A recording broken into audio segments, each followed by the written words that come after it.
All right, guys. Looks like we've got the live button going on here now.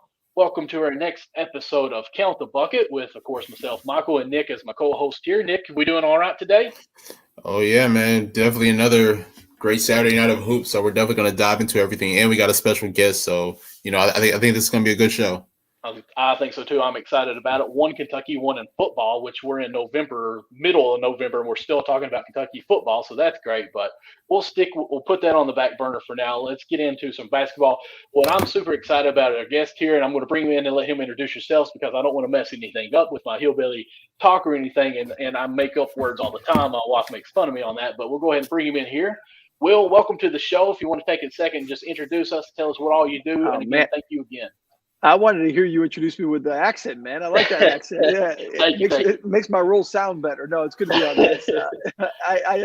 I work over at the Heat broadcast team, covering games, in studio host and reporter for Miami Heat broadcast. And I think you could probably tell I'm in a newsroom now. I work for the ABC affiliate in Miami, Florida. So we're here getting ready for the 11 o'clock news. So it's good to be on and talk some Heat with you guys. Awesome. Thank you so Nice much. to have you on. We'll definitely be quick because I know your time's probably very. Nah, man, it's all. Listen, anything to get my mind off the Canes Knowles game because I'm a Canes alum Okay. is good to me. All right. Sounds good. So one thing I want to talk to you about with the Heat is the how hot they've been this year, and we're excited about that. Me being a Kentucky boy, as you can see behind me, I've got a helmet and a candle here with Hero, Bam, and of course Pat Riley. Yeah. But then this last week they've kind of went into a slump. You want to talk anything about that and what's going on with them so far?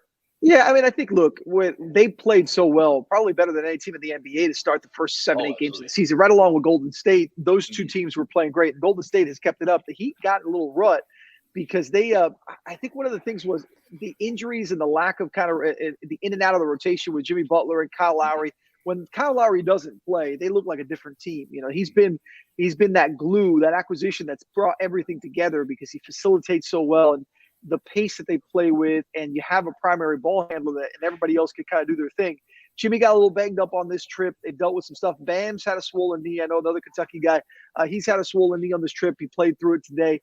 I think they got caught in a couple of things like that. But when you see this team at its whole, guys, I mean, there are a few teams in the NBA better, in my opinion.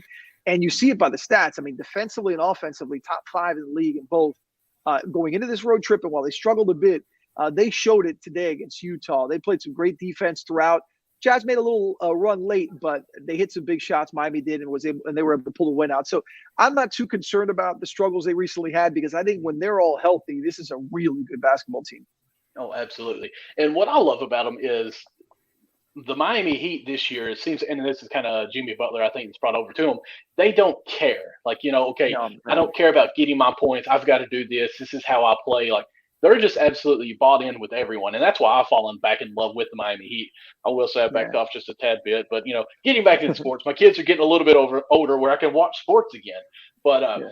I watched them the other day, and they were playing a 3-2. When's the last time you seen like a 3-2 zone played in the I mean, NBA? that's Eric Spoelstra, by the way. Eric Spoelstra is one of the best coaches. I think maybe the best coach. I know Greg Popovich, but Spo, the way his mind works, man, he does things that you watch in the game. You're like, why is he going to the zone? Why is he switching to this? And then you see it evolve. He just knows how to use his personnel really well. He really does. And I think Bam, who I've been on high just won because, again, the Kentucky, Kentucky, Kentucky. I'll say that about 10 more times probably this episode, just so you know. But when he played for Kentucky, one thing I loved about him with Calipari style is he would be the five guy on defense, but then he'd almost, or on offense, but on defense, he'd kind of play the four, where he's so versatile Yeah. on everything. But he's always been able to change or switch on the picks and take a one or a two and guard them Oh, he fluidly. could guard. He could guard 1 through 5. It's One through crazy. five, Yeah. I'll say easily, but of course he's not going to be able to handle like Kevin Durant or anything like that. But what I love You'd be about him and surprised. He how, mans up some guys. Yeah. but the way that even Eric is using him, last year he had him on top of that 2-3 that they were playing, and Bam is so versatile that he can actually handle that and do that. Where he'll drop down and still be able to crash and get the rebounds. I And he can think he is. switch. Oh yeah, he is a pivotal piece on this team that I think are finally starting to get some views on that. I think he Yeah. is a all star year in year out, and I think he should have been defensive player of the year last year. He will. He will soon, though. If not this Oh year, yeah, next. I mean, he will win that award at some point in his career. oh yeah. Uh, can we talk a little bit about Robinson? Just going to switch it just a tad bit. A shooting slump that's been going on. Is there anything going on mechanicals, or is it just mine, or is it Yeah. just it's the beginning of the year? Yeah, I mean, look, there's a lot of guys outside, not named Steph Curry, who have been struggling a little early in the season. And Duncan today broke out with 6 threes. And I think you started to Okay. see that confidence coming back with him. I think the biggest issue, we have an analyst on the show, a Hall of Famer, former WNBA player, Ruth Riley Hunter. And Ruth is just brilliant. And I talked to her about the mechanics and what she's seen. And she said, look, I don't see anything. There are times Duncan has maybe been drifting in his shots, but he hits shots like that all the time where he gets it and he doesn't really get the set and he kind of drifts and he still makes it. Great shooters don't have to be necessarily spot up perfect every time. Mm-hmm. I just think it got a little mental with him when he got in this little slump. A lot of people were, he got a big contract this offseason. Is that getting into his head? I don't think so. His work hasn't stopped. He still works as hard as anybody on that team. And I thought today, seeing him get the 6 threes, what I love about it is that his teammates push him. Like Eric Spoelstra has this, it's an old inside joke with the Heat. It's called shoot it, dunk, and shoot it, Mm-hmm. and players shoot it, dunk, and shoot it, just shoot it, get the ball and shoot it. Eric Spoelstra has said when he goes 3 for 12 in the game, he'll say, I'm not mad he's 3 for 12. He should have taken 15 or 16 threes. Like that's how he sees Duncan Robinson. And when you have the confidence of your teammates and your coach like that, eventually you break out of it. So hopefully today was a sign that he's kind of figuring things out again.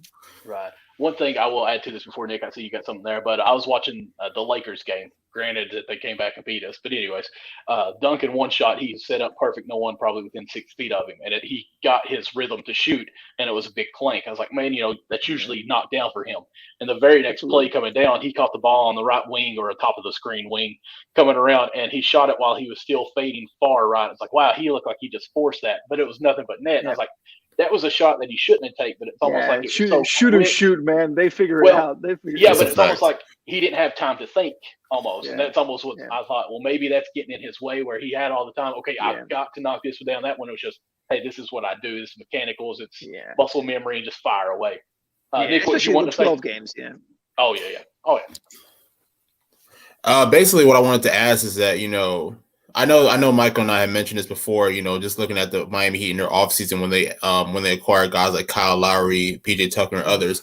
I don't know, like for me, I just look at the roster and look at those acquisitions and look like, those guys are made to be Miami Heat. Because like when you think about that Miami culture, it's like rough, rugged toughness. So having a guy like Kyle Lowry who is a champion, having a guy like PJ Tucker who is a champion, pairing them alongside a guy like Jimmy Butler, Bam Adebayo, and the rest of those guys, I feel like, well, for me, coming into this season, I had Miami get to the Eastern Conference Finals, but even looking at them now, and I know that they did go through a little slump, I can honestly see them making the finals again. Like, how do you feel about that?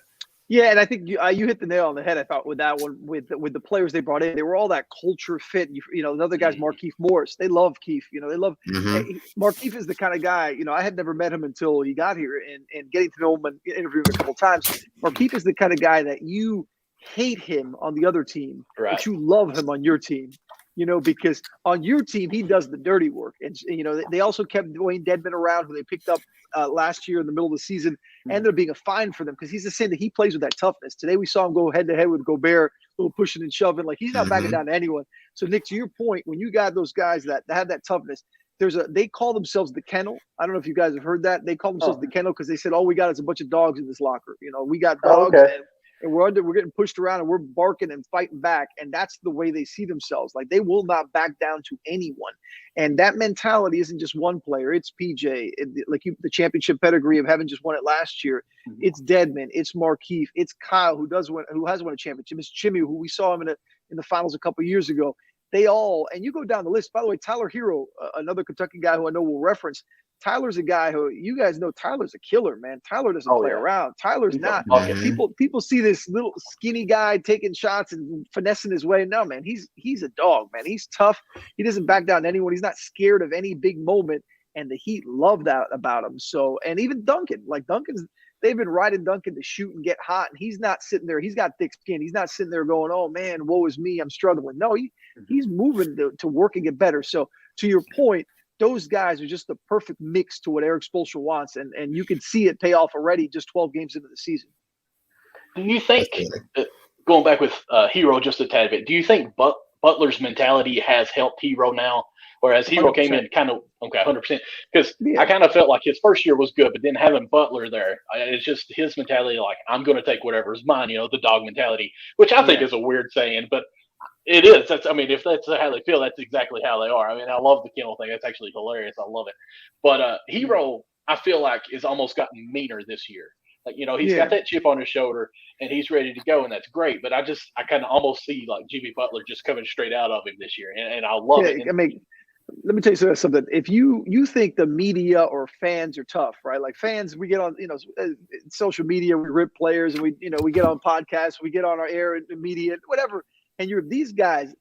That's nothing. That's nothing compared to what these guys rip each other. Like their practices and their stuff they say to each other, they're ruthless, man. Oh yeah, they push each other's buttons. They talk smack to each other, and it gets ugly and it gets deep. I mean, these guys want each other to be the best, so they're not going to sit there and finesse their way and say, "Oh, it's going to be okay. It's going to be okay." No. And to your point on Tyler, man, Tyler has said it before to me and to others in interviews. Jimmy rides him, man, and Jimmy can be ruthless, and Jimmy can be just flat out difficult with the way he pushes teammates. And in other places, that's been seen as difficult because guys maybe weren't capable enough mentally to deal with that. And that locker room with the Heat, though, when Jimmy comes at you, he's coming at you for one reason: make you better, because he wants to win, not because he wants to be a jerk and be above you. He expects more from you, and Tyler has embraced that. And Tyler and Jimmy are close, man, and Jimmy loves Tyler, and vice versa. And that's kind of weird because Tyler and Jimmy couldn't be further apart as far as their differences, right? I mean, Jimmy's a decade plus NBA veteran who's made plenty of money and won big games. Tyler's a young kid, 21 years old, out of Kentucky. Like you see them, and they're exactly alike in their mentality. And a big reason is Jimmy kind of pushes that on guys and makes sure that they understand that tough love is for a reason, because they want the guys to be their best. So is Jimmy almost being a big brother for Tyler in that aspect? Hey, I'm going to pull you down and pull your teeth. Basically, everything you do wrong, I'm going to call you out. But if somebody else comes and messes with you, I'm right there to defend him. Absolutely, and that somebody else is usually for the other team, right? Like Jimmy and those guys, they'll back each other up against any other team. They'll always defend their teammates. But I think what you also see in Jimmy's case is that Jimmy is not the kind of guy who calls you out and then has thin skin. Jimmy will let you come at him. Like guys will come at Jimmy in practice and talk smack to him. And Jimmy kind of has to take it because he's given it too. And as long as it comes from a place of wanting to improve and not just be a jerk, just a place of, hey, I'm trying to press your buttons and get the best out of you. Right. These guys love it. And I think they all understand that's where it comes from. It comes from the heart. It comes from wanting to win. It doesn't come from, hey, I want to be nasty and put you down because you're 21 and I'm 30 something. It's not the way it works. Right. I have one question, honestly, because in the midst of this Miami success, we all know that last season the Heat did trade for Victor Oladipo. I think in the middle of the season from Houston, and we still really have yet to see like what he can do for this team. Now we a lot of us know that a healthy Victor Oladipo can provide like great energy on both ends of the floor. I mean, we've seen it in Oklahoma City, we've seen it in Indiana, so we obviously know that. We obviously know what he can do when healthy. So how do you think that he'll be able to flourish with this team when he does get healthy? Man, that's the $1 million question, Nick, because the honest answer is he could be really good on this team because he has that same mentality. They love Pat Riley is long, like, and like the style of player that Victor Oladipo is. And they finally got a chance to acquire him, as you said, right before the deadline last year. And he comes in and he hurts himself. And what's the knock on Victor in his entire career is that he can't stay healthy. Mm-hmm. And whether it's fluky injuries or he really is injury prone. I mean, I'm not a doctor. I don't know how to answer that, but I do know that he does get hurt a lot. And they need him healthy to make an impact in that second half. I saw Victor at the arena a week ago, and he was warming up pregame a few hours before the game, and he looked good. He looks good. He's still not close. The hope is that he can come back maybe late January, early February, work his way in, get comfortable in the February, March, and maybe help you in the playoffs. But the way they see him potentially being is a second unit defender locked down for stretches. And let's face it, when you have Jimmy or Kyle off the floor and then you got Bam in the post, you need somebody who can facilitate and create. And Tyler is that now, but having just one guy off the bench do that isn't enough. I mean, Tyler might end up being the sixth man of the year this year in the NBA, but you need another person. And look, these last two games, Tyler has started because Jimmy was hurt, and the Heat had to look for Caleb Martin and other guys to get bench production and kind of searching for guys that can, Max Strus that can get shots and create. Victor would be perfect for that role, but until he's healthy, it's hard to get an answer exactly what he can be. Now, I want to back up just a little bit where you said Hero is starting the past two games or has started the past two games. If Robinson's slump continues, which shooter's going to shoot, they're going to slump, they're going to get streaky. We know that, and get hot.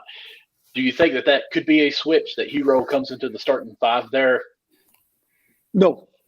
Yeah, I don't like it either. No, well, Eric Spoelstra is a man of routine, and he very much loves having he decided in the offseason as an organization, but with him leading the way, look, we want Tyler in that 6-man role for that reason, because we need that second unit to be led by somebody who can create. And Duncan is different. He can score 22 as he did today, but he's not a creator. You have to kind of he's hustling around looking for spots and guys find him. Tyler can just take the ball at the top of the key and go. He could take the ball down the court and go. And that's not Duncan's game. They need that off the bench with Tyler. And it's just so vital to what they try to do, because he right now is, he's getting 22, 24, 27 every single game. And that's an incredible thing to have coming off the bench when you have Jimmy Butler, when you have Kyle Lowry, when you have Bam Adebayo, when you have Duncan Robinson who can hit shots. That's a great asset that Eric Spoelstra, he's not going to tinker with that, given what he has now. I will say, even when I talked to Nick before you got on here, I was like, I do want to ask this. And I even said, I don't think so, but I wonder if that might be a possibility, because I do think Hero. No, I'm asked a lot about that. Because, you kind of think like Tyler should be a starter. But on this team, the way it fits, I think he just for now works better as a 6-man. It's almost a platoon system where they have it set up like, this is the unit that's going to go against this unit in practice, and then when it gets game time, hey, you already been working together. By the way, that Tyler, you know why Tyler doesn't care? Every guy wants to start, but you know why Tyler doesn't care? For two reasons. Number one is he basically leads the team in minutes. I mean, he plays 33, 34 minutes a night. And number two is he's always in the closing lineup. And that's money time for players.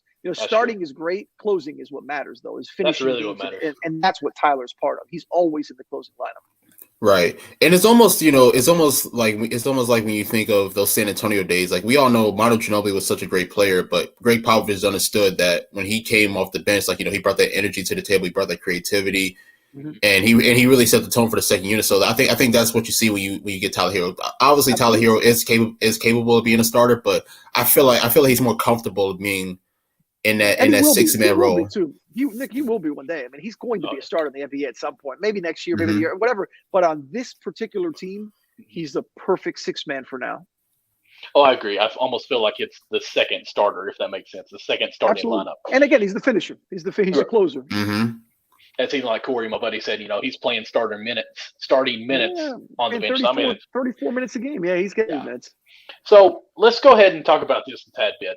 The other night we had the Heat versus the Nuggets. There was maybe a hard foul, maybe not, maybe intention. Obviously we had the barking that went on, meet me outside, the claps, gotta love that. How's everyone in Miami feeling about that? How's the team, is that something that's going to glue them together? Is that maybe even a factor of what went on to cause a losing streak for a little bit? No, I think to what we talked about earlier, that they don't back down to anyone. I think that was just proof that they don't. And I remember the opening night. Was it opening night? I can't remember which game it was. It was opening night or second game of the season. I can't remember which game it was. But I had to interview Markieff after the game, and he had something that happened during the game where there was a little pushing and shoving, and I asked him about it, and he said, "We don't back down to anybody.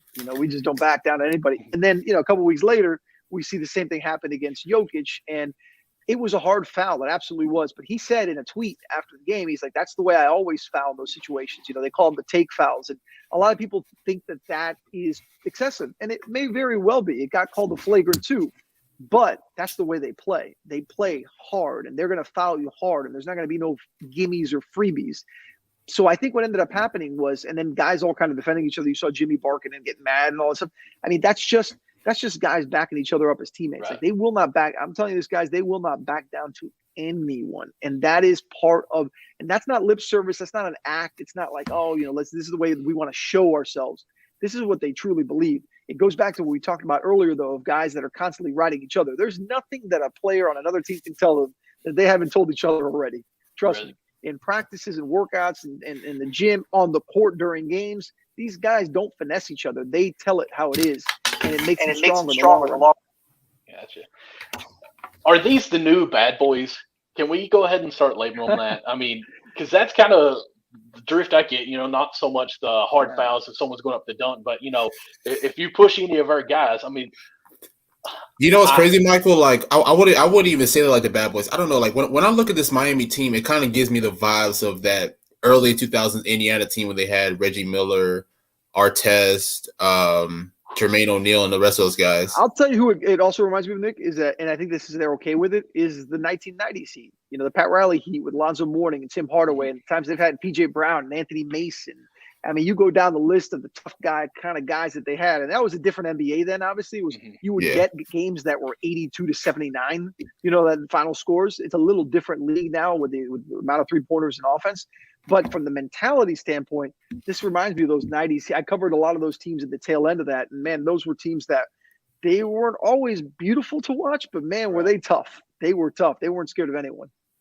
One thing that I absolutely love about this team is, the mentality that they have, but it's defense first. Like, any team, you can be hot one night and you can be cold the next night. They are focused so much on that defense spot of it. There I go making up them Kentucky random words there, is that night in, night out, they have their game plan set, and that's their strong point. And that's what I really love about this team. That's their identity. That's what the defense always. And absolutely love it. I'm coming from a team when I played sports. We actually took the 7th place team in Kentucky into double overtime, and the final score is 32-31. Like, we would hold the ball and just waste it and play the hard-nosed defense. But that was fine with us. That was our mentality. So I love it, and I absolutely love when someone pushes my teammate. Your team is all right there at it. I will say Keith, I think, was a bit extreme of a foul, and Joker probably did what he should have done. It was a hard foul. It was a hard foul. I honestly thought everyone acted the way they should. Doesn't matter if my guy was wrong, but what you did to my guy, I'm backing him up. So kudos to Miami for even doing that. Nick, you got anything else you want to ask? Because I know, Will, your time's getting probably short. It's almost 11 o'clock. You probably got to run here very quick. Yeah. Well, you guys have anything else you want to talk about? Good. I think I'm good, honestly. I think we just about covered everything with Miami. Yeah, I think the thing with this team you just got to look is that the difference, I'll leave with this. The difference between this Heat team and the Heat teams we've seen in the last few years, even with Jimmy Butler, even the team that went to the finals, is that this team can really score and score consistently. Like, they've had 129-point games in regulation, 120-point games in regulation. I mean, this team can score 120 plus on any given night.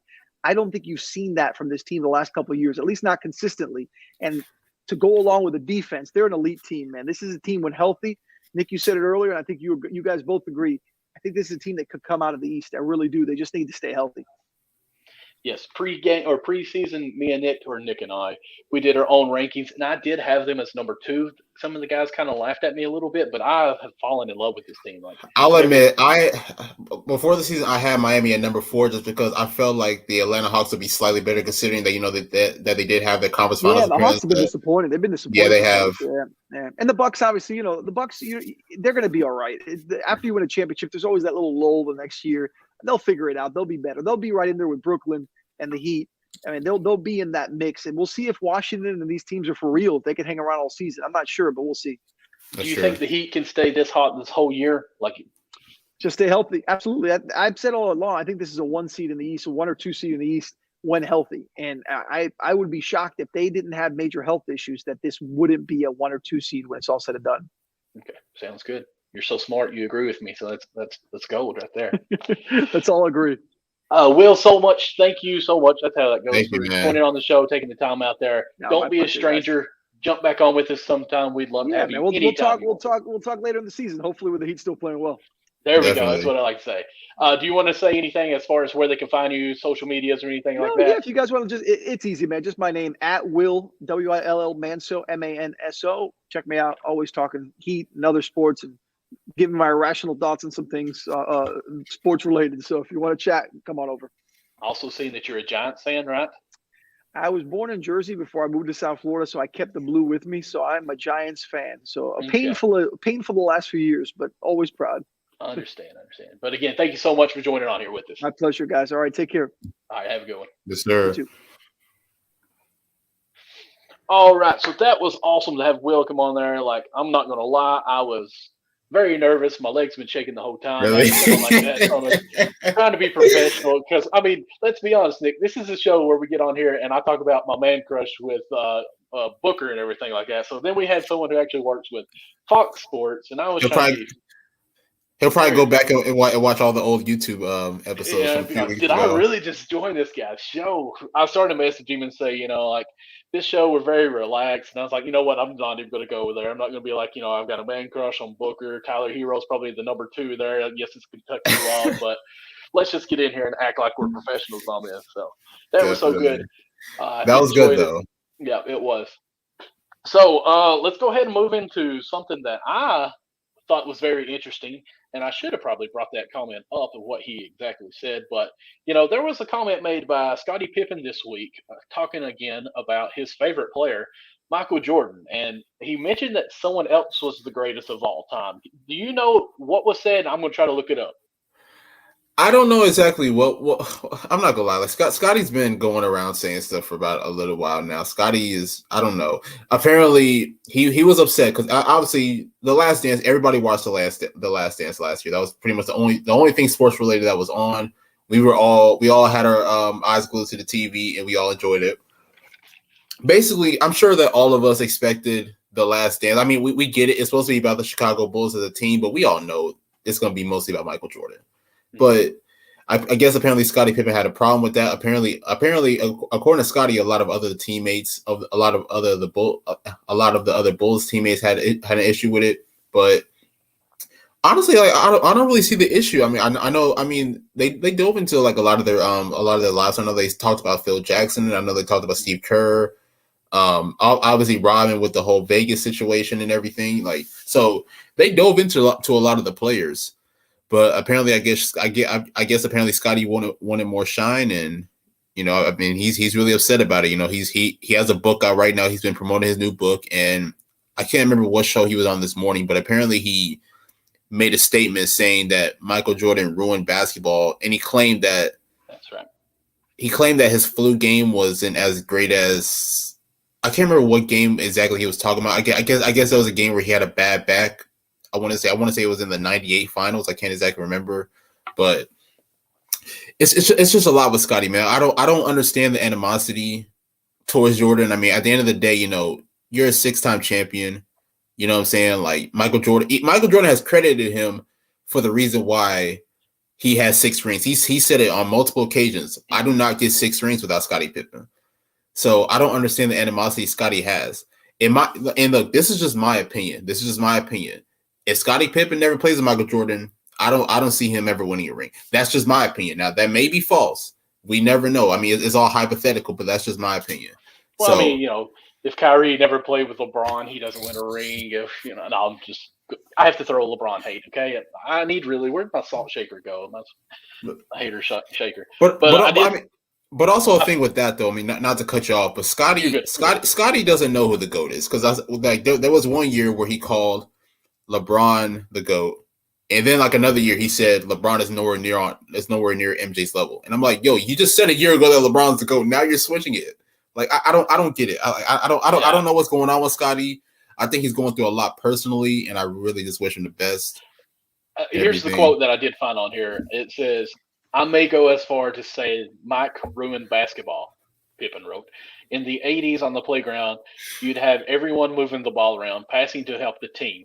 That stopped in the 90s. Kids wanted to be like Mike. Well, Mike didn't want to pass, didn't want to rebound or defend." And I like this because he had to add this: defend the best player. Let's see here. He wanted everything done for him. That's why I always believe LeBron James was the greatest player this game has ever seen. He does everything and embodies what the game is truly about. As we got Anthony coming in saying that he's just saltier than the Red Sea. My thing is this. You can't say that Jordan didn't do everything other than score because he has defensive titles, like Defense Player of the Year titles. So you have to add that he didn't guard the best players. Every team has a scorer. I don't care what you say. There is a scorer on the roster that is in the starting lineup. That is the main person. It's usually a point guard in most cases. I feel like Scottie just I'm going to say it nicely, got hurt because of the 30 for 30 and felt like he should have had a little more of the spotlight. And I think he's taking it out. And just now he's trying to make comments so people want to go and read his book. Some people cooking. That's funny. Especially down here. Oh, man. But one thing that I will say about Scottie is that Scottie is trying to discredit MJ's flu game, which I don't understand because that was I want to say that was game 5 of the 97 finals in a hostile Utah crowd, and you dropped 38 points while you're sick. Like with the flu.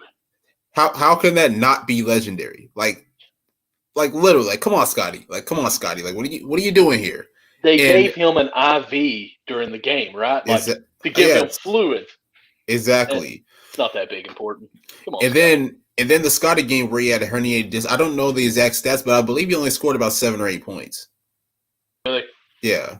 So I mean, a herniated disc is pretty bad. I've been down on my back quite a bit with work and still going through, but if you only get 6 points in today's game, that's just 2 shots. Yep. If you get 30-some points through getting fluids put in your system through an IV, I think that's a little more important. Yes, it is, but I really want to know like what's really going on with Scottie, like why he feels his animosity. I mean, I get it. I think he's upset about, you know, there were some negative points about him in the Last Dance, like for example, the '94 series where he didn't want to go in the game because I think Phil Jackson like had drew up a play for Tony Kukoc or whatever. So he was upset about that. And then of course, you know, going into the '98 season where he didn't have surgery on his foot or whatever, and he missed like a good portion of like the first part of the season. So I get it, but you know, at the end of the day, it's all part of the story. I don't think they meant to like speak on him negatively. It's just a part of the story, in my opinion. I'm looking through here here's him quoting the flu and the herniated disc, but I don't see any stats on how many points he had. I see a lot of people play with the flu games, but I don't see anyone playing with a herniated disc game. I don't know anybody else playing with the flu. I don't think I've ever seen anybody else play with the flu. I mean, I've heard them, you know, being sick, but yeah, I know. I know Kobe had games where he played sick. I don't know about anybody else. Mm-hmm. I mean, you had the Paul Pierce leaving on a wheelchair, but he came back to the game. I mean, that's an injury, I guess, but he faked that injury anyways. So yeah, if this was football, I would almost say that he's been hit in the head too many times and he's got CTE, and that's what's going on with him right now. But this is basketball. Like, I just feel like he's almost the age now where, listen, okay, I'm going to back up. I am 35 years old. My high school team, my junior year, actually went to state and played basketball. It was a miracle that even happened. We won region. No one in our county has ever won a region in basketball. Well, we did. So I'm far enough away now that I can look back and say, hey, I was a pivotal piece on that part.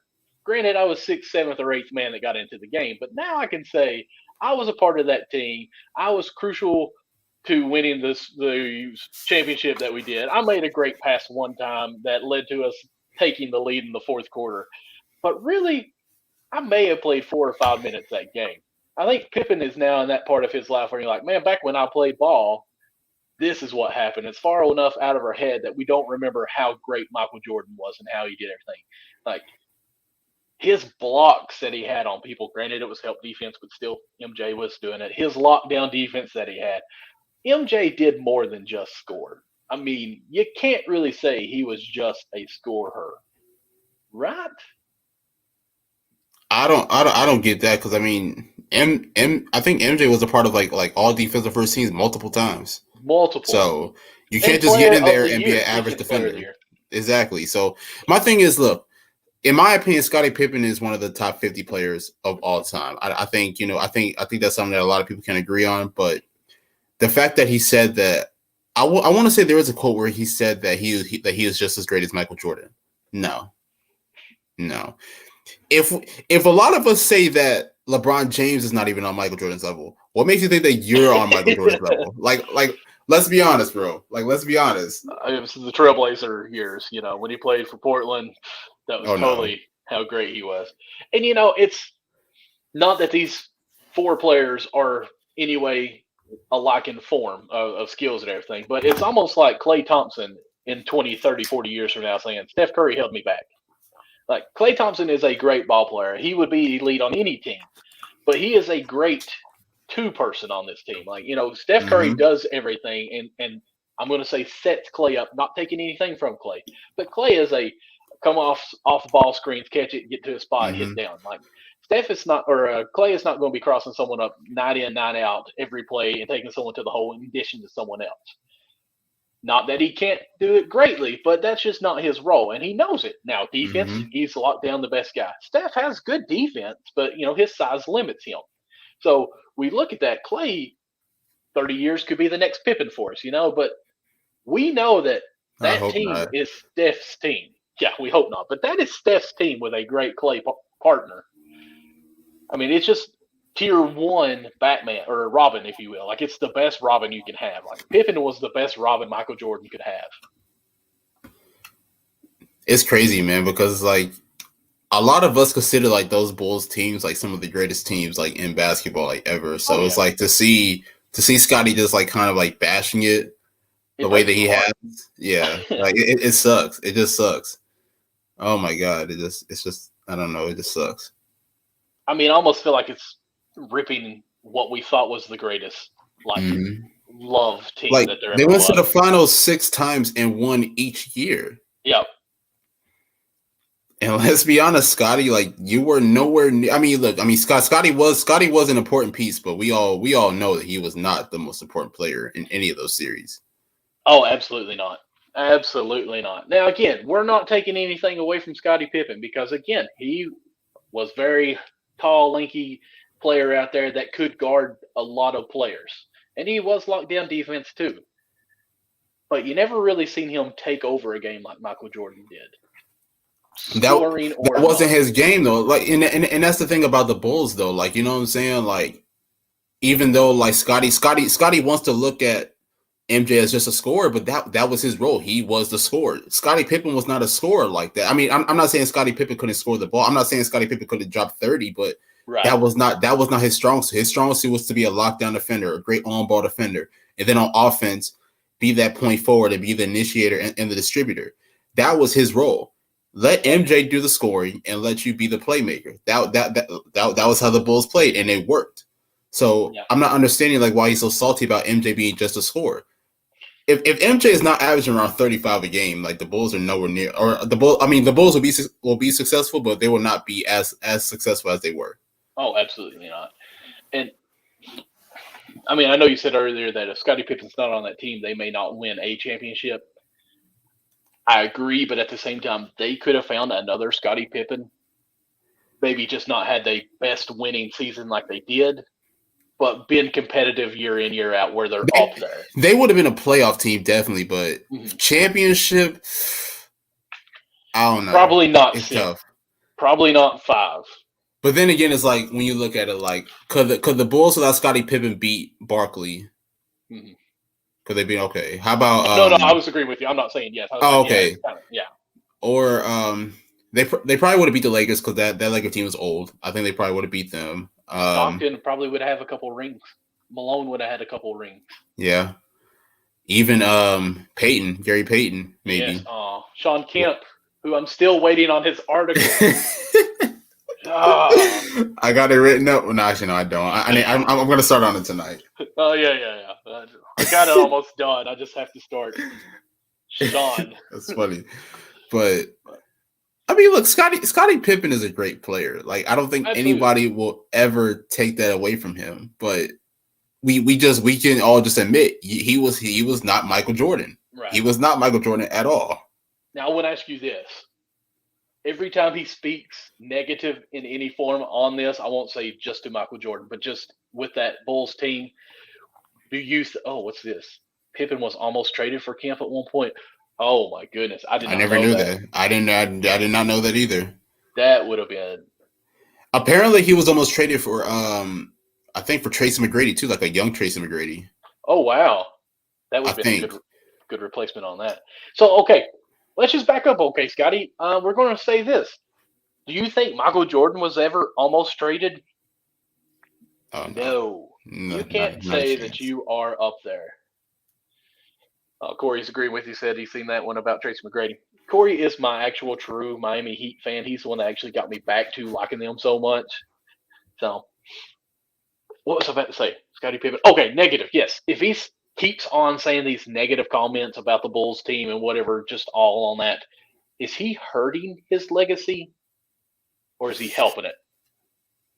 More so, honestly, like if I had to choose between one or the other, I would say hurting. But I mean, it's not going to make like a big impact because I mean, at the end of the day, we're all going to remember Scottie Pippen for what he was. But I just wish he had more appreciation for that team because I mean, even like months back, I think he called Phil Jackson a racist.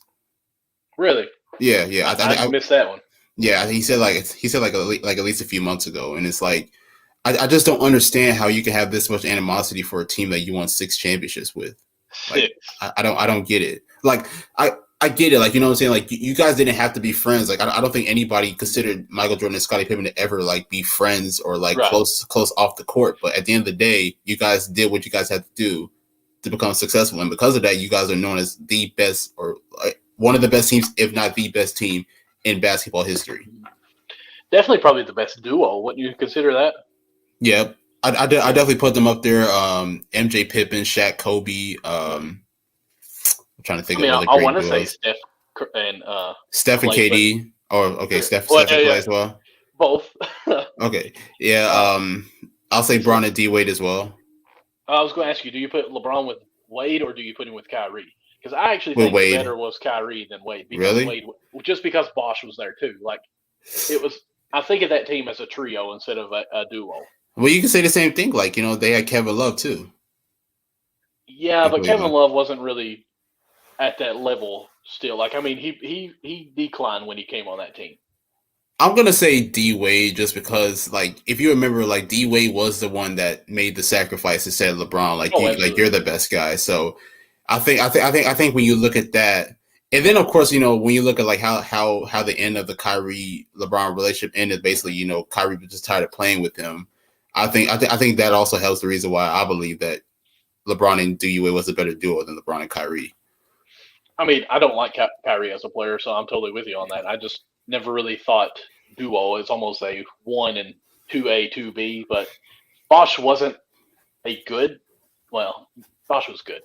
Bosh Okay, was great. I love I'm totally with Bosh. you. I mean, Wade is definitely the duo on that. I mean, yeah, like if you were drafting that team, Well, you'd pick LeBron first, Wade second, then honestly, you'd pick Bosch. like a lot of people will make that argument, and to be honest, like I couldn't blame because I mean, honestly, like when you look at that Miami team, D Wade was getting older, and he was dealing with a lot of nagging injuries. Now Kyrie was like around 23, 24 years old, and he was dropping like 40, 50 points like at certain stretches of the year. So I definitely understand it from that perspective. But I think as far as championship wise, I got to go with D Wade. I just think, you know, with that experience, I mean, and him already being a champion, and then LeBron coming in really learning from D Wade, I think that really helps him. I think it spoke tremendous of Wade's personality and just him as a person. Well, obviously as a person, because he took, I think, the pay cut just to bring them all on and stay and the whole Mm-hmm. 9 yards of that. Uh, okay. I don't really think we got any more on Pippen and Jordan on there. Do you? Just appreciate your team. Oh my God. I mean, for real, like, I mean, there were players and teammates that I had growing up that I couldn't stand in certain situations, but I never really would talk bad about them. You know, like I don't understand it. Oh, dude, I've had like fights with like some of my teammates like off the court, but for some reason, whenever we get on the court, it's like we're locked in. Like it doesn't Oh yeah, even matter. Like whatever happened back then in the locker room does not matter. Like we're trying to win. oh yeah. Like And I then mean, after that, and then after the game, we be friends again. you're right. Right. I mean, it's when you put on the jersey or you cross the court, you cross the line. We'd always say you become family. Like you're out there for one goal with each other. So yeah, I'm lost on the whole thing. Like, especially, I guess I had them on a pedestal because the '90s was when I loved basketball and grew into it, or grew up loving it. And to see these two like bigger now, like they're today's game, it's almost pitiful to me. But speaking of great duels, you know, we talked about Clay and Steph. Let's just stay with Steph a little bit. We've had some great things going on with him. He just passed Ray Allen with the most threes in the career, and he had a great stat I seen pop up. I think to yesterday, where he had the most games with 9 threes in a game than anyone in the NBA, and it was a huge stat. Have you seen that stat? I haven't honestly. I want to say it said he had 36 games where he averaged or where he scored 9 or more threes. The next person below was at like 8 games. It was crazy, and just said, you It's know, a different game today. oh yeah. So let's talk about Steph. Let's give you the floor because it's your team, and let's hear about this Golden State as you back up, thinking, "Oh, my time to shine." Let's talk about my boys here. Oh man! So, well, before I actually talk about the Warriors, I'm going to make this statement, and I hope everybody listens clearly. Like for all the viewers, I really hope that you guys listen in. If you agree, that's great. If you don't, oh well. Okay. I think Steph Curry is I think Steph Curry is now top 10 all Oh time, yeah, oh yeah. all time. Like when you think about his career, like, because here's the thing, like everybody, the Warriors win the championship in 2015. Now everybody's like, what's next? Then he has the next year where he has a unanimous MVP. Mm-hmm. First And time that's ever happened too, right? exactly. And now, of course, looking at today, like fast forward to today, where he plays without Klay Thompson, and everybody's basically saying that the game's not going to come as easy for him because he doesn't have a great shooter like Klay alongside him. Mm-hmm. He comes into last year, has an MVP caliber year. I want to say he led the league in scoring too, and now he's coming into this year leading the way for his team. The Warriors are 11-1. I want to say right now, as of right now, I want to say they are 11-1 after last night's win against the Bulls. I know they are and won. I know that, but to tell you Yes. how many they've won, I don't know. Like Steph Curry got to be at least top 10 in my opinion. Like people may disagree. But I feel like at least right now, or even a little later on, when his career is said and done, he's got to be up there top 10. I mean, this Warriors team, I'm looking at it. They've won 7 in a row. They're 11-1. Don't have their Robin on this team, and won't have him. May come back a little bit sooner than what we thought. And they're the best team in basketball right now. Who else on that team would you have considered an elite player on this team? Obviously, Draymond. Draymond just being that point forward, from rebounding to distributing. He definitely sets the tone for the team and brings that veteran leadership. Mm-hmm. But the Warriors just got great players, man. Like it doesn't even matter like who's another like elite all-star caliber player. Like they just have great players. Like Jordan Poole is a phenomenal shooter, and he's continuing to gain confidence like game in and game out. Gary Payton II coming in from the G League and it's just killing it like defensively. What's the difference in Junior and the second? I don't know. Is it maybe not the exact same full name? I know people say the second, so that's why I changed it up. Like, mm-hmm. let me just say Gary Payton II, but obviously Gary Payton II. And then of course you got guys like Andre Iguodala, of course, him being a part of part of those championship teams back then, him bringing that veteran leadership. Andrew Wiggins has stepped up tremendously. Another guy that I love, oh my God, I love this guy, Bielitsa. I can't pronounce his first name yet, but I love Bielitsa. Like, he just brings so much versatility. Oh yes, Wiseman is also out. Wiseman's still out. Yes. I am hoping that when Wiseman does come back, that he will be elite. Because my only concern with Wiseman is that in all the years Steve Kerr has been a coach, he's never really had a big man that elite. So now the question is, how do you insert Wiseman? How do you continue to get him involved? Now we understand that Golden State has a very unselfish system and they're going to move the ball. But now once Wiseman comes back, how do you feed the post? How do you do this? How do you do that? So it's like I said earlier, like this is the first time Steve Kerr has really had a big man of that caliber. Like Andrew Bogut was not that talented. No disrespect. Zalta Pachulia was definitely not that talented. Especially in that part in his career too. Like exactly. Bogut was definitely. Let me not be disrespectful. Andrew Bogut in Milwaukee was a great player, but in Golden State he was different. So now going into Wiseman, once he comes back, in my opinion, he will make a difference, but it will be all about will he be able to get his touches? Because in my opinion, Wiseman could be one of the top players in the league someday in the future. Like he just has that much versatility. So now it's all about how he can really flourish with the rest of these guys in Golden State. But honestly, it's not a fluke. I mean, I get it. Like, what I'm saying? Like we have played a lot of home games. We haven't really had a lot of road games. So now once we start going on the road trips and everything, that would really test us to see what kind of team that we are. But to start this year out, we've been so phenomenal. And just kind of going back to what I was saying as far as like elite, like you said Green is probably their next elite player, but that's like no disrespect, but that's like a Marcus Smart. Like it's not usually the best player. It's that almost your utility guy that does everything. Now I think Green is the most pivotal piece on this team more than probably Curry in some parts, just because he's a facilitator. He's telling everybody what to do. He is the emotional person for this team, but that's usually not the first or second best guy as far as ability on the team. That's usually that guy who's just the dog that does everything. And we're saying this team that's 11-1, their second best player is Green right now. So I mean, this team, I think, just kind of like we were talking about with Will as far as Miami Heat, everyone has just bought into their roles and they're completely fine with it. It's almost like this is not a role, this is their life, and this is how we're going to go. And I think it's art. I mean, it's just beautiful, really, to watch the way that ball moves around.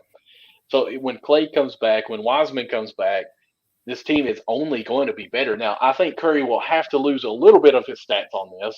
He has to, but it could go up as far as the He might, but I'm only trying to imagine, because here's my thing though, like even though Steph has played well these past few years without Clay, he has seen a lot of tough defense, a lot of double, triple teams. So when Clay comes back, if Clay comes back, shooting the lights out, you can't do that. I mean, you can still do it with Steph, but now you're going to have another sniper alongside of him. Now, right. I'll admit, like guys like Jordan Poole, Otto Porter Jr., Damian Lee, and a lot of these other good shooters have definitely taken a lot of pressure off Steph. But once Clay comes back, that's a different story. It's going to be different. I mean, really, if you think about it, of course, Clay is going to probably be in a slump for a while until he gets his legs under him. Oh, yeah, definitely. But still, once that he is back, 100% back, and is in a flow, you have to respect Clay a lot more. You can't just be like, okay, I will take Poole shooting the three, even though he's pretty deadly. I'm going to take my chances and double team Steph here and hopefully cause a turnover. When Clay's there, you can't really help off of him. Like, he's that knocked down. He's probably got the purest shot. Like, when he shoots, he just looks beautiful shooting the ball. Now, the thing that I am a little concerned with Clay is that considering, his injuries, like, there's no question that he will lose a step. So now the thing about it is that will he be willing to, to run across the court, and look for shots? Like, will he be able to come off the screens and look for shots? Now that is one thing that I'm concerned about with him. But obviously his shot will be there. But is he willing to, go through all the hell just to get open? Right. I mean, do you think with this team? I mean, put him in the corner and don't let him move and just say, hey, get ready to shoot. Even that would be a presence for this team. Oh, yeah, definitely. That's how important I think Clay comes in when he comes back to being healthy, even just for that. Like, you can't help when Steph drives and you leave Clay in the corner. Like, that's going to be 3 points pretty much if he's just standing there. So I just think it's crazy the way that we are right now. I'm making a note there, is that Golden State's number one in the West, and let me pull it back up. The Wizards are number one in the East. The Wizards. You know what's crazy? I have not watched one Wizards game yet this year. Absolutely not. No one has. I need to, because they are playing phenomenal basketball. Bradley Beal, of course, leading that way. Kyle Kuzma has really stepped up tremendously in that role in Washington. But just imagine when a guy like Thomas Bryant comes back, how big that will be for the Wizards, going forward. So honestly, their ceiling is pretty nice right now. I don't know how long they'll be able to contain it, but if they can at least keep themselves in the playoff sitting, they'll be fine. Oh yeah, absolutely. And just looking through here, I mean, they've won 4 straight, so they're 9-3 after they were 5-3. So they're looking good. I haven't watched the game like you said. The next team that's hot right now is the Warriors, like we just said. They've won 7 in a row, and my Suns have won 7 in a row too. So the Suns are finally putting it together, getting things going to click there. Nuggets won 4 in a row. Clippers, watch out for them. They've won 6 in a row as well. Paul George can be an MVP candidate. Let's look out for that. Yes, that's who I predicted this year, if you remember. Just going to throw that out there. You picked Paul George for the MVP? Yes. I'm pretty sure. I at least said I think he's going to be a candidate. Let me go back to my notes here. I believe I picked the Joker. Okay, no, I'm sorry. I mean, I put PG on there. We did a list of 5. You got Joker, Giannis, Embiid, KD, and Steph. I put Embiid, Steph, Luka, Joker, and Paul George. So I at least put him on there. We just went with 5. So I can't say I picked him. I do think if this team is going to be relevant, Paul George has to be an MVP candidate for it. Oh yeah, definitely. I'm sorry, but I mean, if Paul George is not putting up big numbers, this Clipper team has no shot. I'm sorry. No. They're just not that good. Well, the West is they have talented players. They have talented players, but they're just not that good. As a whole, Jimmy Butler, yes, I agree. Absolutely, I agree to that. Definitely, if they can keep it up like they're playing right now. Even KD's an MVP candidate right now. Oh yeah. Because I mean, there's no Kyrie. He is the duo. Mm-hmm. So yeah. Let's see here. Anything else you got? I know. We kind of talked like a little bit before. Do you want to get into a little bit of Kentucky a little bit? Yeah, sure. We got one more guest coming on. I'm sending a text now. He'll be coming on here second. I always want to talk Kentucky, good or bad. I don't care. So I will let you talk, and I will listen, and then I will interrupt you. There's really only one guy that I want to talk about, honestly, and that is Mr. Oscar Tshiebwe. I couldn't even pronounce his name before their opening game against Duke, but I absolutely love this guy. I remember just watching watching him like in that first half against Duke, and I'm like, yo, this guy is really hustling, getting a lot of rebounds. I remember talking to my guy Will. Shout out to my guy Will Lyons. He's a big Kentucky fan as well. I was like, yo, like who is this guy? And he was like, that's Big O, and I was like, wow, bro, like this guy is really hustling. He's really getting offensive boards. Like, I love this guy here. So I personally think that Tshiebwe can be obviously not like the big time score or anything, but he can be like one of the most important pieces on this team. I actually think he can have a longer career than anyone on the Kentucky team this year. He may not be the elite or star kind of caliber player, but he will be like, I'm going to say this name, Paul Millsap, because the stat came out where he is the only other player that had 22 rebounds in the first two games, and the only other person to do that is Paul Millsap. So I think he can easily have a career like that where he's just in there to be that guy getting the rebound and just causing a force in there. And really the NBA, the big mans, they have to be elite, but at the same time, they're not the best player. Like it's just get rebounds, protect the rim. That's all we need you to do. Catch alley-oops and dunk.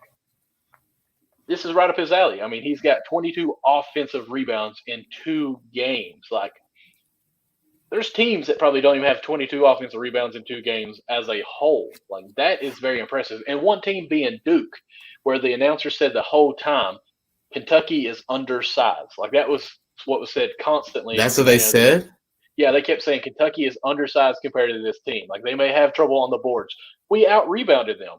But they kept saying the length that Duke has, Kentucky would be undersized on that. And Big O really dominated. He was foul trouble, which I think that's what hurt Kentucky a lot. But this Kentucky team, very young. We know that year in, year out. Calipari always has this young freshman team.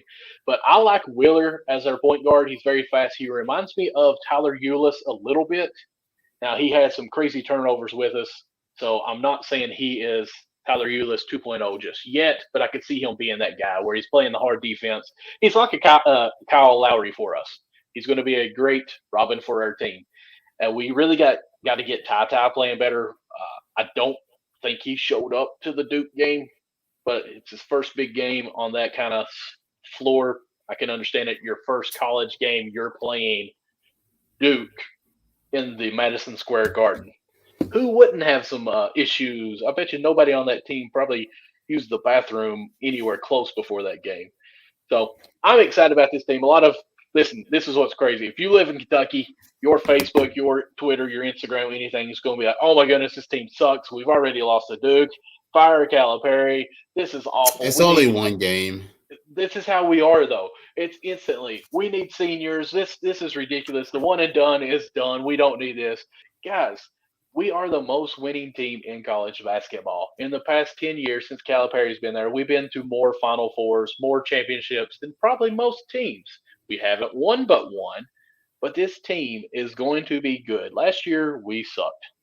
I think, can't think of his name. Who went pro? I see his face. Help me here. BJ Boston.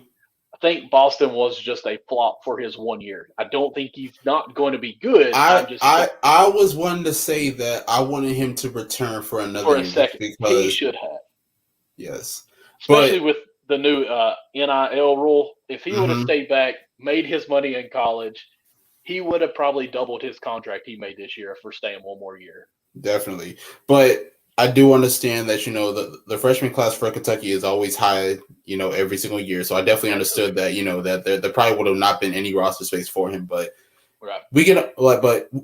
we both agree that, BJ Boston, considering how well he played at high school at Sierra Canyon, I definitely thought that he was going to be like at least the best player for Kentucky last year. But unfortunately, it didn't happen. So, it is what it is.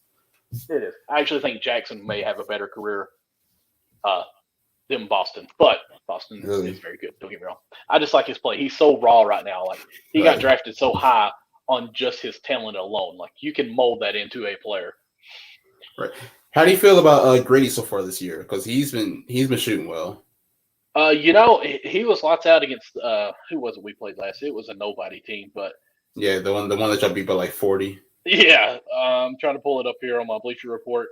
I didn't get to watch that game. I actually got to watch, what was it my kids picked? A movie. Friday night with my kids is movie night, and we watched Tarzan, which is a great Disney movie. Just Robert Morrison. Thank you. Robert Morris is who we played, not Robert Morris. I think he's going to be very pivotal for our team because he is a knockdown shooter as well. And that's one thing that we lost last year or didn't have. Can we really, the team that beat us in the NIT that year? Thanks. That's when we had Noel got injured that year and we went to the NIT. Yeah. We try not to talk about that. Grady, did he lead us in points? 19 points on 22 minutes, 7 of 11 shooting, 4 of 6 from the shot like 60% or something like that. Yeah, man. And Calipari usually doesn't have a great shooter like that are knockdowns in his lineup. Of course, you got Malik Monk, you've got Tyler Hero, you've got Quickly. Quickly wasn't really a big knockdown shooter as far he as became it though, like in his last year at Kentucky. Yeah, but he wasn't recruited that way. It was almost a surprise for him. It's almost I can't think of his name, so I'm not going to go there. So to have a couple of guys who are supposed to be the shooters that are doing well, that's very enticing for me to fall in love with this team too fast. But if you've ever watched Kentucky basketball, you do not fall in love and committed to this team until January 30th. Or 31st, because then we're going into the SEC, about to get into playoff mode, and that's where everything comes together. I think Calipari does wonders with his team after Christmas break. Do you think that this team is the best in the SEC? Because you still got Alabama, LSU is definitely doing their thing. Arkansas is definitely up there.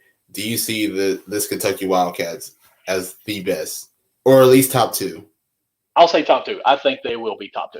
I think right now they're top 2. I will say in January they would be better chance of being the 1. Right, because I'm not gonna lie, man. Like what Nate Oates is doing out there in Bama, it's special. I'm not gonna lie. I'm not saying that one team is better than the other, but Alabama's definitely gonna be back up there. At least defending their SEC title. Oh, absolutely, and it's good to have some competition, and I'm not trying to be like mean on this, but the SEC in basketball has been down for many, many years. Now, the past 3 or 4 years, it's definitely come up, and I think that's helped and hurt Kentucky because last year we struggled and it was horrid. But finally, there's some relevance to play in our SEC games. Well, now it's starting to be the ACC because the ACC is still good, but it's not as strong as it once was. Oh yeah.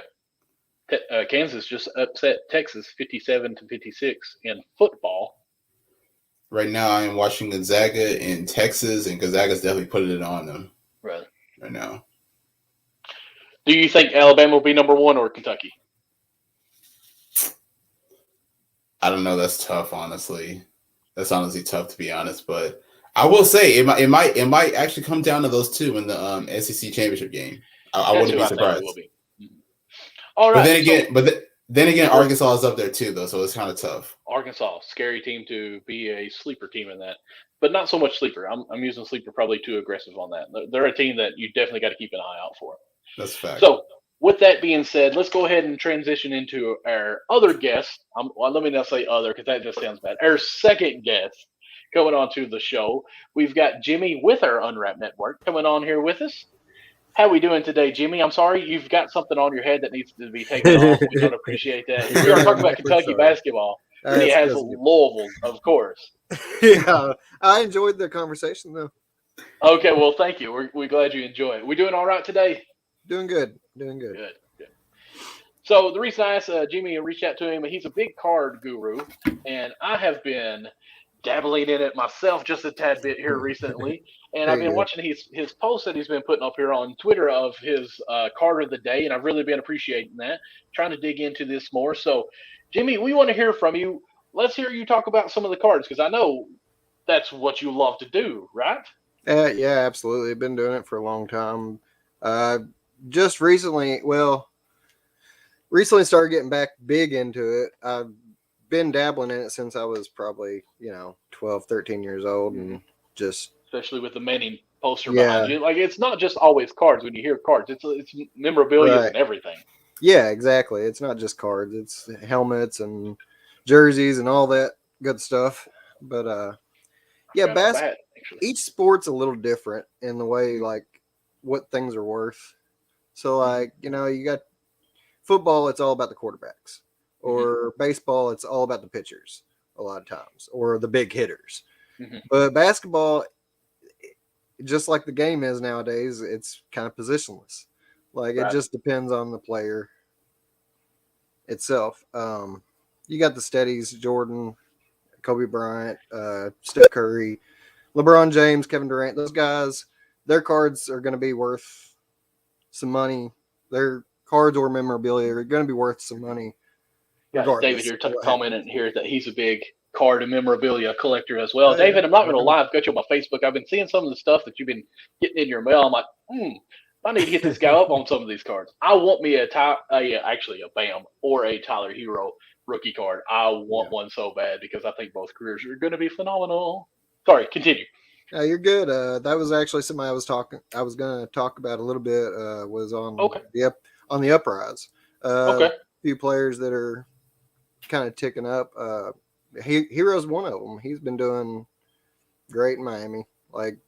Did great last year. Starting this season out really good. Starting to hear his name a lot more. You start seeing people being like, "Hey man, anybody got any Tyler Hero rookies?" So yeah, he's one of them that I'm keeping an eye on. James Wiseman and Precious Achua are two of the others that I'm really watching because people are you listen to people talk, and that's so Precious is one actually. Yeah, I would say Precious is one that people are looking for. Like, good, because I got one. I didn't really know.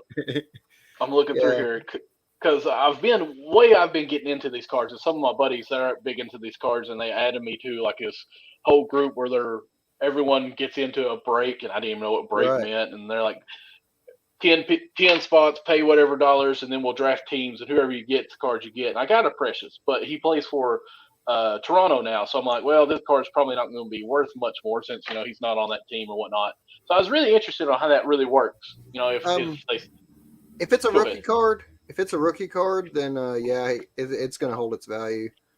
If it's a team, like if somebody gets traded to one team and you get a card of that team that they got traded to, and then he gets traded to a different team, yeah, maybe not.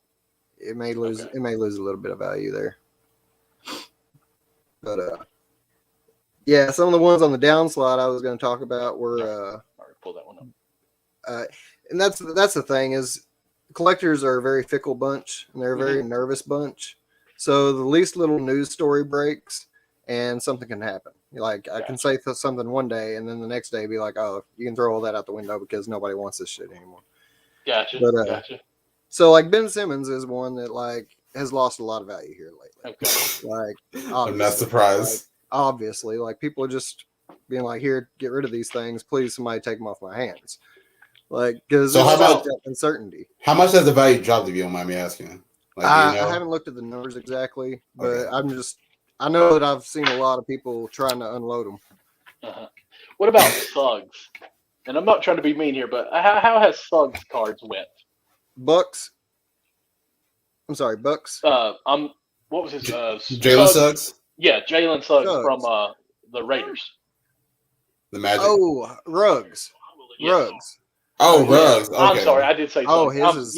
Ruggs. He's done. My bad. Like his stock's like completely plummeted. I mean, I've got a stack of his cards on eBay right now for 99 cents, and nobody's made a bid yet. Like on TikTok, I've seen a lot of people. Apparently, I've went down this rabbit hole where I'm into like the card of TikToks now. And this dude just took his card signed actually and threw it away. And Nick, I don't know if you know much about cards, but apparently there's an autograph and then there's also like a stick-on autograph. There's big difference in all this stuff.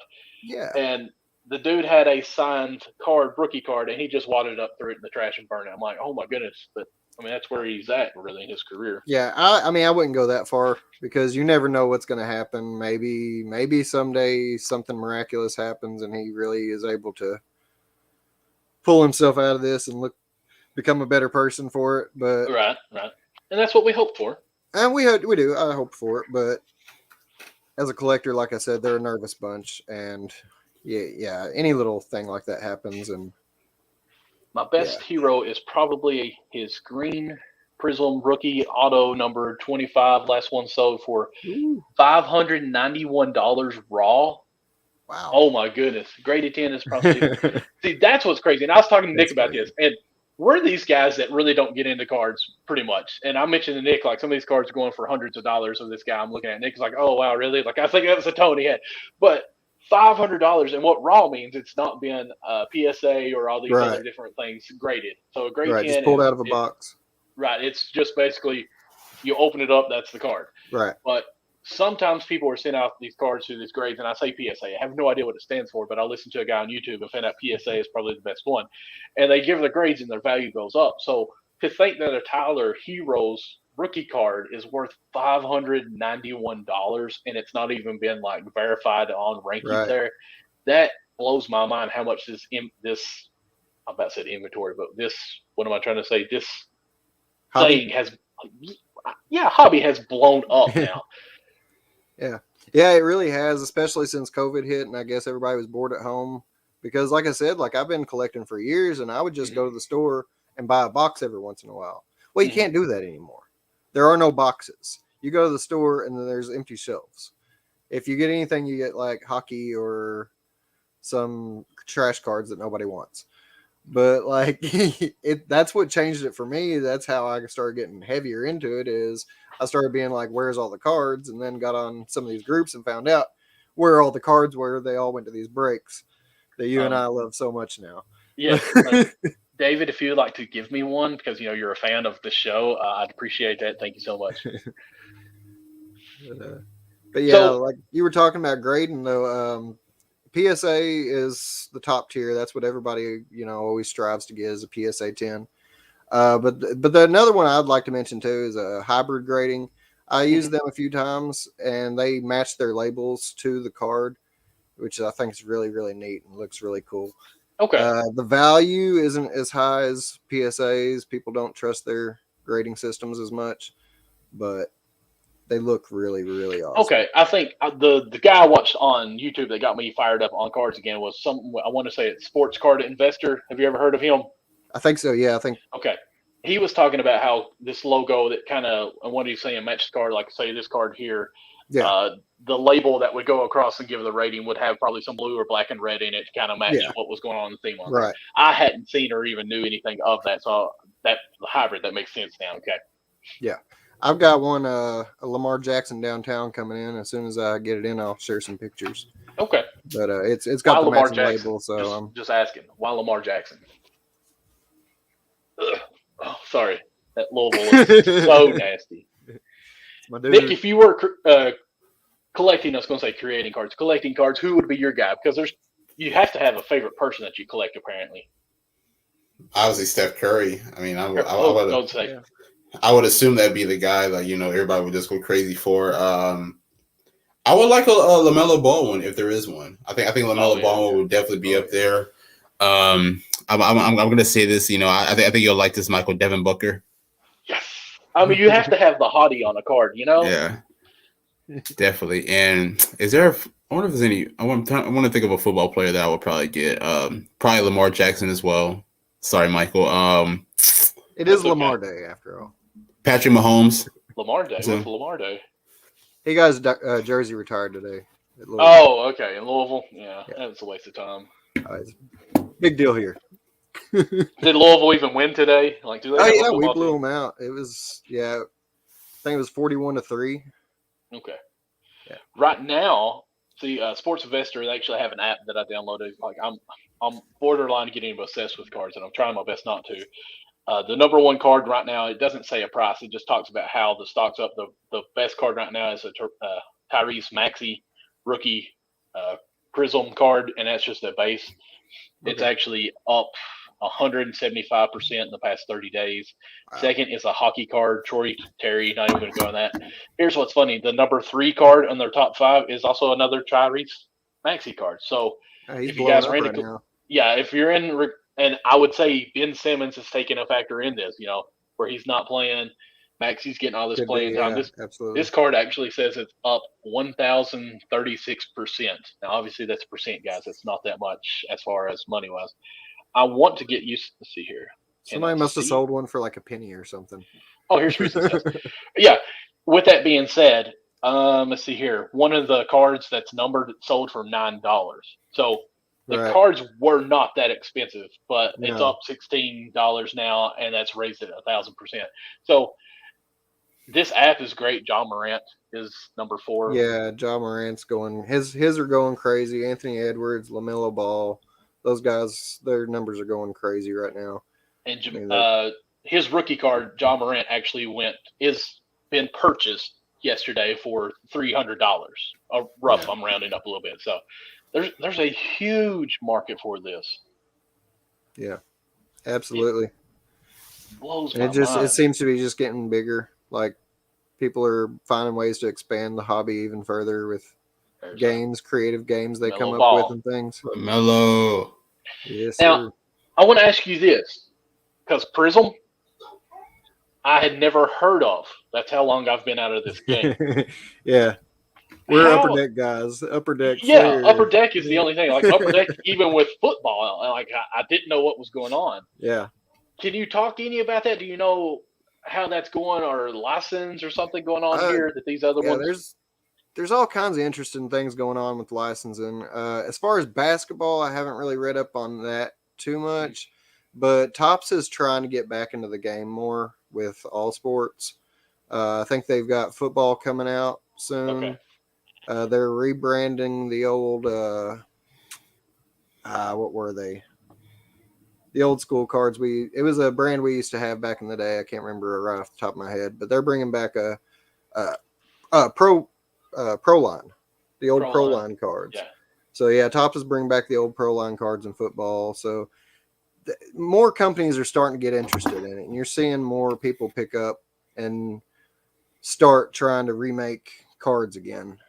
I even saw some Upper Deck the other day. I think they were Space Jam, but they were still Upper Deck, and it kind of blew my mind. Nice. I was like, wow, Upper Deck. I haven't heard of them forever. Fanatics is about to take over. Yeah, Fanatics is absolutely. They're gearing up to take over basketball. It might have been basketball. They were gearing up to take over. Okay, but so yeah, they're starting to produce cards too. If someone was wanting to get into this, not so much as a hobby, what would the best route be? Like, let's just say someone's wanting to open up a card shop, or like you're in Harlan, Kentucky, or anything like that. First, you gotta find product, and that's the trickiest part, is finding product that you can flip for a decent turnover.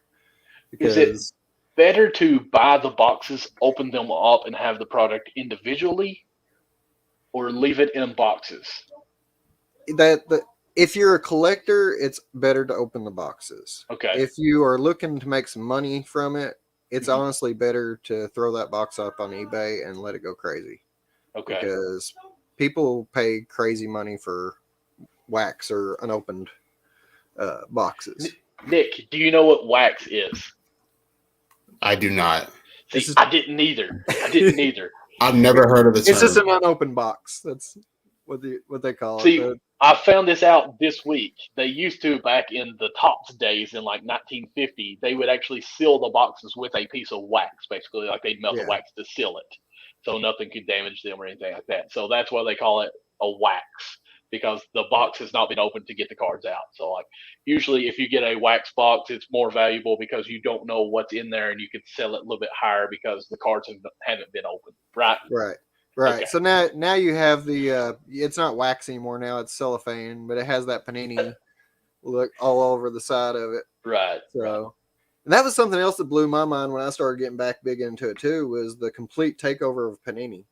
I had barely heard of Panini back when I used to collect. Like they were like a little bitty company that made unlicensed cards. And now they have completely taken over everything but baseball. Do you think, well, if you were trying to get in the hobby, what would be something that you would focus on now? Like, would it be the Panini? Would it be Fanatics? Would it be Select? I think that's a group, ain't it? Yeah, well, Select's part of Panini. Okay. Okay, yes. Is it on the back? I thought it was its own card. See, this is how much I know about it. Yeah, Panini owns almost everything right now. Okay. So that's, like I said, there's things happening that's going to change soon. Mm-hmm.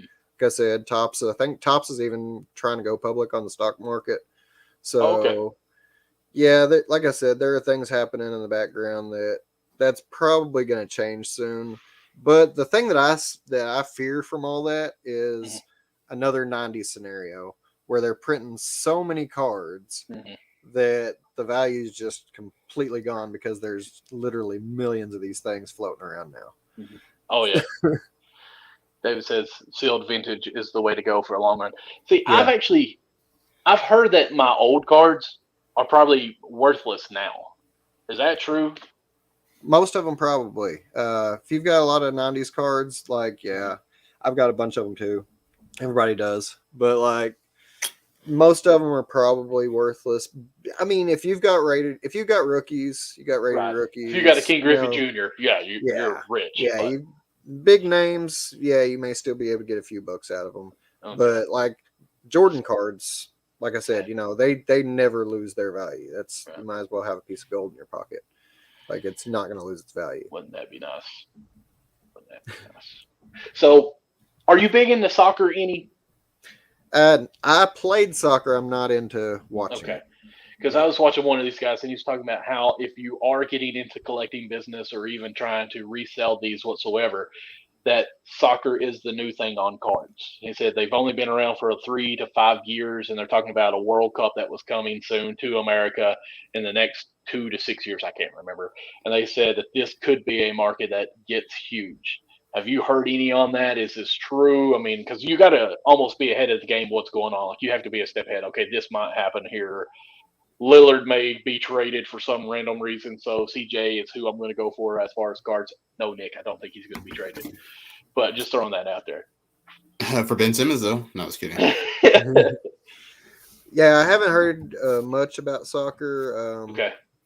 But UFC is one that I see, like, a lot of people getting interested in, and it gaining a lot more interest here lately because UFC's been putting out cards lately, too.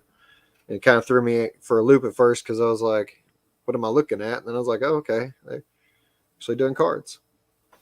Yeah. Okay, here's David. He says soccer and even Formula, the F1 are going to be the big future. See, I wouldn't even know where to begin.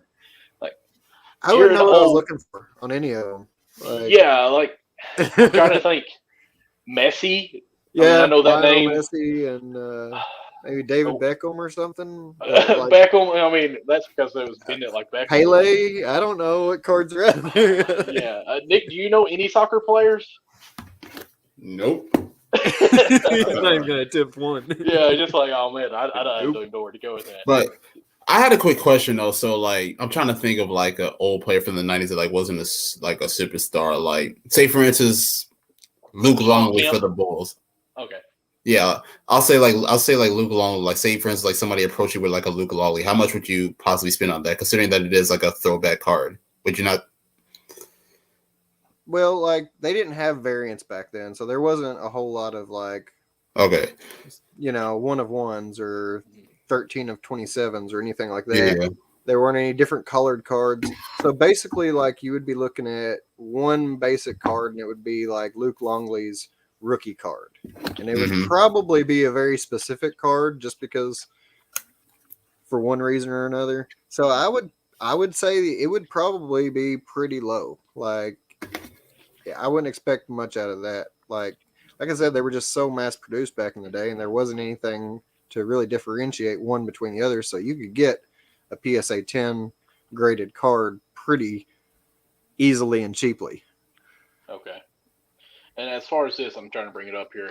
And this is a card that I don't know if it's actually worth too much, but I know it's kind of a little bit on the rise just because his interviews, I think, and his play. But as far as changing the color, like in the 80s and 90s, they just produced the same card over and over and over. Yeah. But now, like, the Paninis, look at me.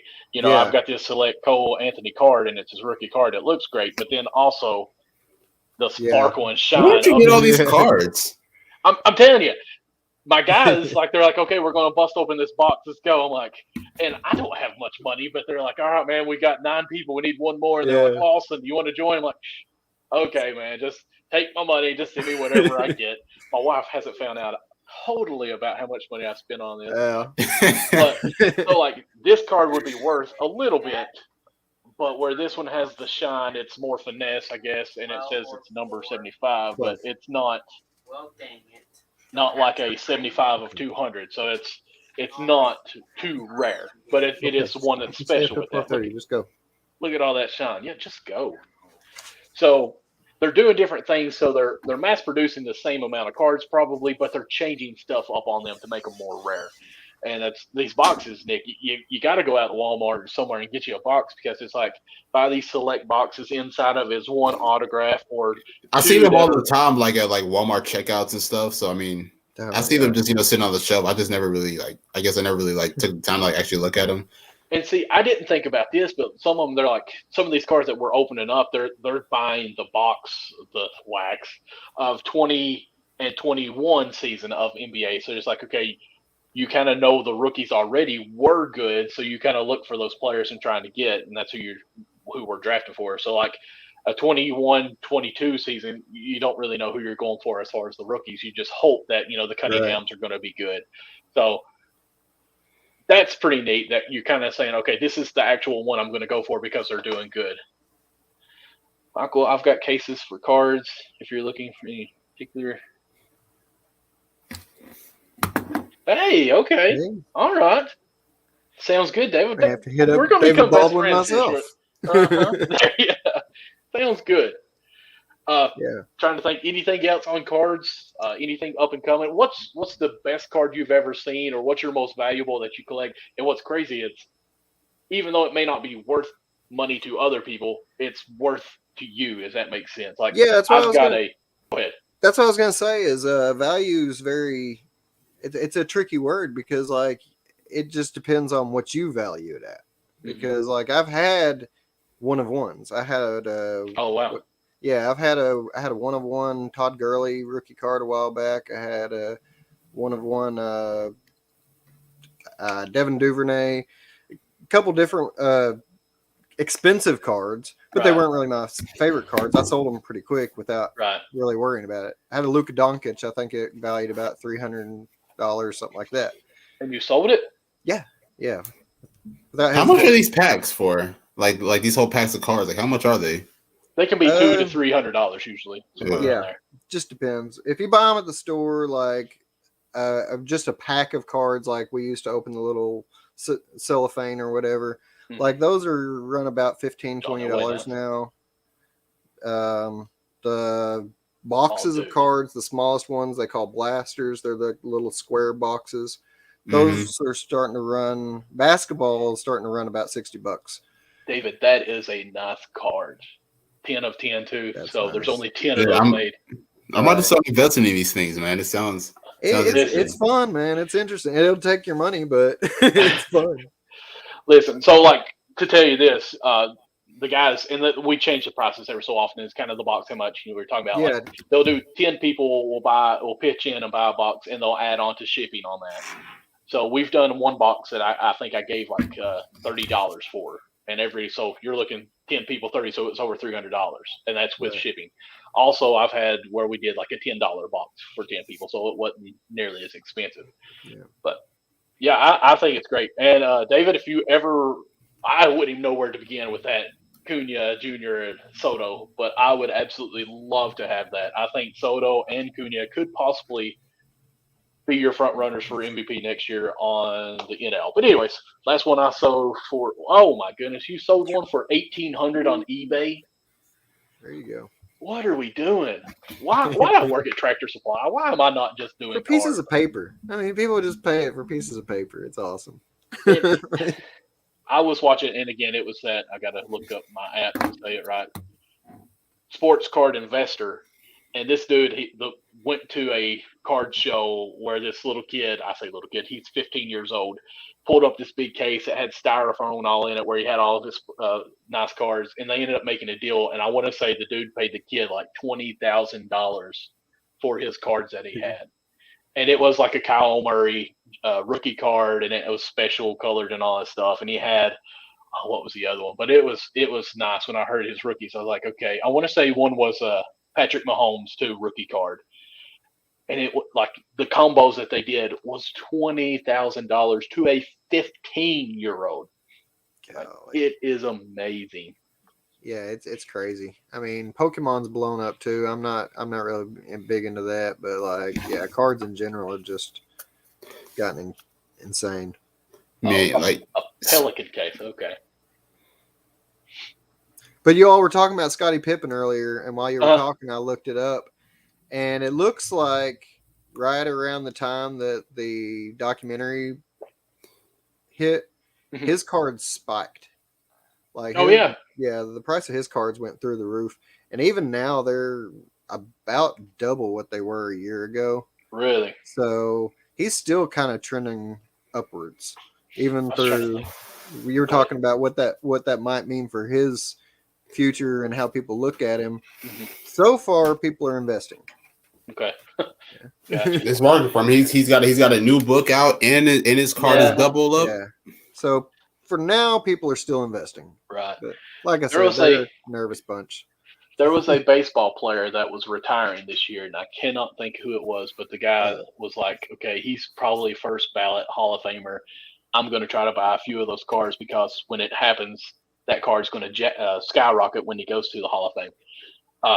It was Buster Posey. Buster Posey. Yeah. And MVP 1 year, champion, World Series champion, all this stuff. So it's like, here's the time. I found one. I'm going to buy it because when he is inducted, that card is going to skyrocket for that little bit. And that's the thing too. Like, these cards will skyrocket for a very small window too. Yeah, you have to pick your pick your spot really carefully. Like, I said, I sold that Luka last year, and had I not sold it, if I had waited another, say, 3 weeks, I think he got injured. So for a brief time there, his cards went way down. Oh yeah. So I would have been stuck with him until probably this season when he started, really getting healthy again and playing better. I don't know how you can sell a Luka card because the dude is going to be an MVP. I actually traded it, to be honest. I traded it for I think it was 6 Donovan Mitchell rookie cards. So. And it wasn't, the crazy thing is, it wasn't even anything special looking. And that's what's crazy about it. Sometimes you don't even know. Because, this one it was a rated rookie, Donruss rated rookie, but it wasn't one of the shiny ones. It wasn't a chrome or anything like that. It was just a green variant. And for whatever reason, that green variant was super rare.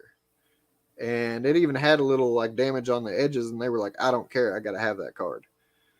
And I was like, well, you want to trade me a couple Donovan rookie Mitchells, maybe we can make it up. And he's like, showed me everything. He's like, you can have it all. And I was like, okay. And my dad's always said this. It doesn't matter what you value something at until you get the green for it. It's not worth it. Right. I could have, a Justin Fields rookie football card, and I think it's worth $1,000, but until I sell it for $1,000, it's typically not worth a dime because it's just paper. So, and that makes it hard too. And then you always hold. What's color parallels?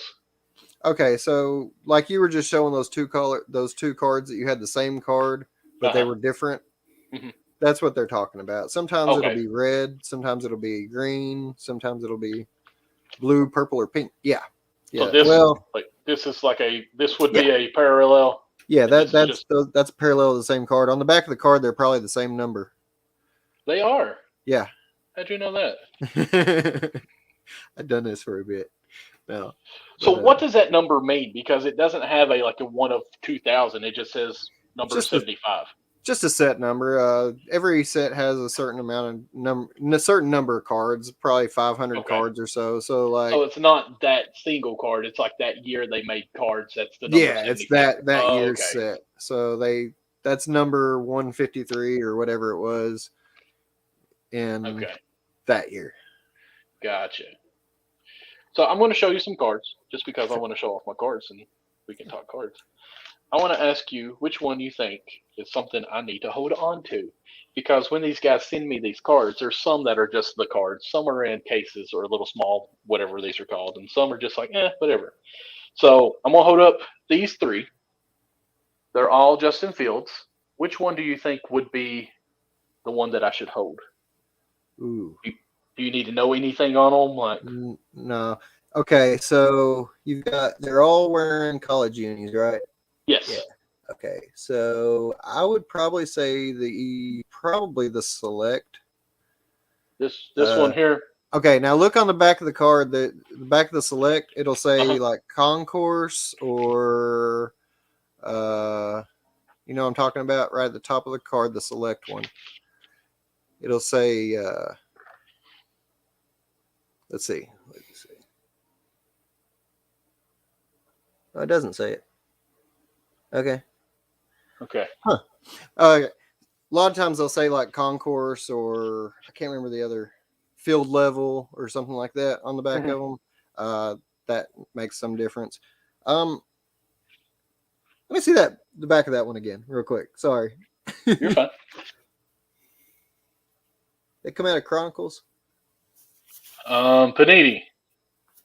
Yeah, Chronicles Select. Okay, that's why.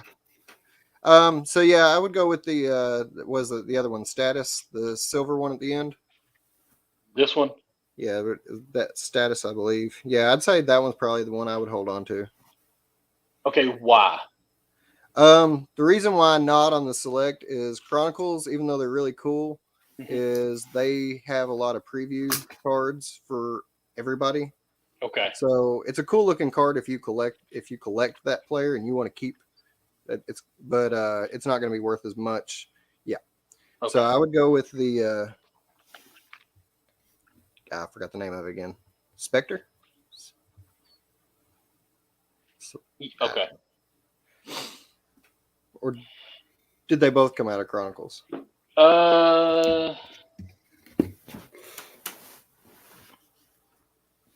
Chronicles. Yeah, they both came out of Chronicles. Oh, okay. Yeah. So yeah, either one of those cards, I would say I would hold on to. Pick your Gotcha. Just which one I think favorite. Gotcha. Alrighty. Well, listen, I hate to kind of just end this rapidly, but we've been on here for almost an hour and 40 minutes here, so I enjoyed it. I want to learn more and more about this. Jimmy, I think you need to start your own show where you're just doing cards. That way we can get this stuff out there. Because is that a I am showing my age here behind. No. I thought that was actually a Nintendo 64 at first, but that is a case. That's a record player.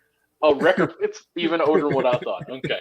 But Jimmy, thank you so much for jumping on here. Go ahead and give your little shout out. So I say your shout outs or your social media stuff, because I think me and Nick, we about need to wrap this up. I've got to get up early and it's after 12 here.